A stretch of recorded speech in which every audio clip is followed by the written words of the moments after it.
घने जंगल की छतरी को भेदने के लिए सूरज की रोशनी संघर्ष करती है, जिससे जंगल के फर्श पर प्रकाश और छाया का एक मोज़ेक बनता है। एक छोटा लड़का अयान अपने माथे पर पसीने की बूंदों और अपनी पीठ पर जलाऊ लकड़ी का भारी गट्ठर लिए गांव की ओर बढ़ रहा है।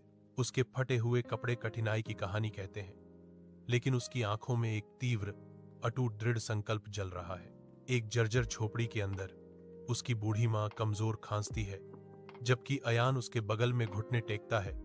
उसका चेहरा गहरी चिंता से भरा हुआ है। शांत चांदनी रात में अयान कुशलता से जलाऊ लकड़ी इकट्ठा करता है। एकमात्र ध्वनि पत्तियों की सरसराहट है। पेड़ों के बीच एक नरम, रहस्यमयी रोशनी चमकती है, जो अयान की नजर खींचती है।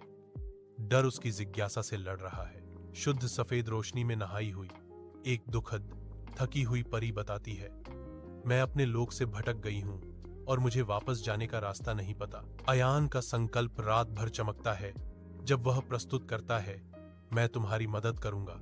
अयान की झोपड़ी में सुनहरी सुबह की धूप आ रही है, जो अब एक उज्ज्वल, आनंदमय प्रकाश से भरी जगह को रोशन कर रही है। अयान की मां बिस्तर पर बैठी हैं।